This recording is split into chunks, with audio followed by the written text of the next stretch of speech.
in the Bank, Alexa Bliss, Rhea Ripley, Julia, Roxanne Perez, Naomi, I did it again, Naomi, Stephanie Vaquer. I have got to slow my roll when saying Naomi because for some reason or another, I want to put another N into her name. I don't know why that is.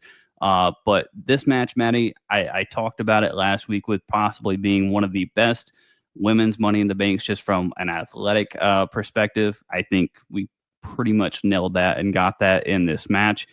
I think we got a lot of good stories told. I think all of the new superstars there with Roxanne Perez, Stephanie Vaquer, Julia, they all had their shining moments. And then they even made mention of it on commentary, Maddie. You had these moments of kind of the, I don't want to say the old guard, but just superstars that have been established in Alexa Bliss, Rhea Ripley, Naomi, facing off kind of the new upstarts there. So what do you think about this women's Money in the Bank? This is what you want out of women's wrestling. Everybody shines. Everybody looked like superstars. Stephanie Vaquer, holy shit, the crowd was hot for her. You can tell she is a veteran that just started on the main roster because she already looks like the real deal. Yeah, Rhea came off as a powerhouse. You had the two NXT girls, and Roxanne Perez is another one. Man, she looks so smooth in the ring. I really don't have any complaints, and it made Naomi, who I was hoping for, and I think there's a lot of stories you can go with her moving forward. So I think everybody I think I like this one a little bit more than the men's match. I would agree. Yeah, I would agree. There was just more fluidity. You didn't need all of the extras. Not that the extras were bad in the men's match necessarily, but you literally just had the ladies in the ring here telling this particular story.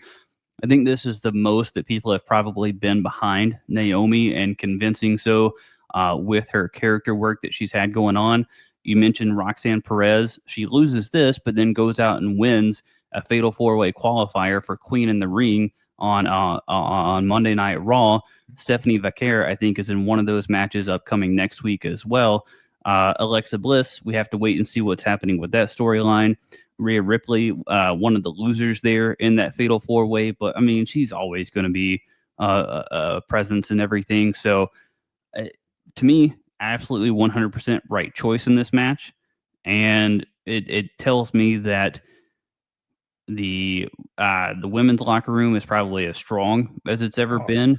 And then you're still looking at some call-ups, like Jordan Grace that are probably in the near future as well. Asuka's coming back. Asuka's coming back. Yeah. The women's division in WWE right now reminds me of like the cruiserweight division in WCW back in the day. Like these guys are stealing the show, and there's so much untapped potential. We haven't even seen I don't know if it's Shawn Michaels in NXT or what, but the women's division is putting the men's on notice for sure. Yeah, absolutely. Absolutely. And I'm so curious, man, as to what Naomi is going to. I'm a little bit scared. I'm going to be honest with you. In the back of my mind, it's like when you're taking a multiple choice test and you've circled C 9 times in a row. All of the women that have won Money in the Bank have cashed in.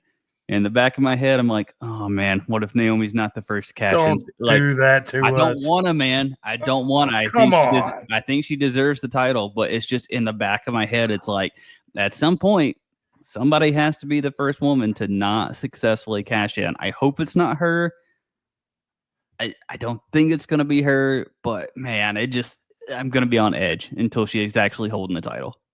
Yeah, and I mean, she hasn't been a heel that long, so there's a lot of growth opportunity for her as a character because she has been wrestling forever. Storytelling's big in the modern day product, and we still have unfinished business with Bianca Belair. Maybe Jade Cargill plays a part of that. There's so much with Naomi, the upsides there.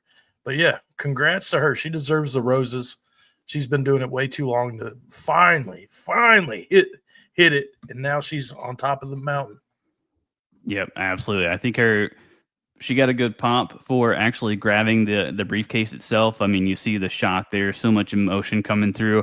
And Naomi, if you happen to catch her in the post show with Big E, you could tell she was just like, man, trying not to let it all out there in that moment and have trying to maintain that heel character a little bit, but just also being accepting of all of the flowers and all of the kudos that she absolutely deserves of the work that she's put into this character and what she's done to advance herself. So, all right, Maddie, anything to wrap up Money in the Bank, buddy? Yeah, how are we going to rate this one? 1 through 10. Give me your rating of this show. Oh, goodness gracious. Man, you had so many good surprises. You had so many good moments.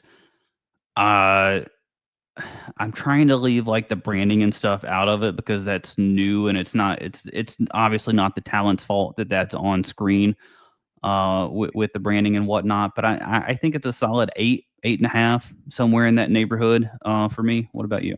Yeah, I mean it's hard to give this anything lower than an 8 with the surprises, with the cat, with what we got with Solo and Fatu, and with Ron Killings, R-Truth, the biggest swerve of what you said, maybe the biggest comeback since Punk. It's weird because I kind of felt like I took a step back with the Money in the Back matches with the choreograph stuff. Kind of bothered me, Mm. but yeah, I'm gonna go 8.5 just for storytelling. I think it delivered. Yeah, and we got a comment rolling in. Somebody saying that they're Eldredge there on YouTube, saying about an 8-ish. So we're all kind of in the ballpark. A couple of Right. things could have been, maybe tighten up and whatnot. Maybe Money in the Bank or something. Which I mean, actually, take back what I say here. I was going to say maybe some bigger entrances or some different gear, but Naomi saying that she actually put the work into her gear to kind of reminisce to Carmella, who was the first Money in the Bank winner. So she had that callback too. So, I mean, that stuff's happening, but I do think for Money in the Bank and the opportunity that it is and what it represents, maybe you do go out of the way a little bit to make it feel just a little bit bigger. I don't know if that's lighting. I don't know if that's special gear, special entrances, what have you. But just something to like, give it that little boop, Well, just, not over yeah. the edge. Yeah.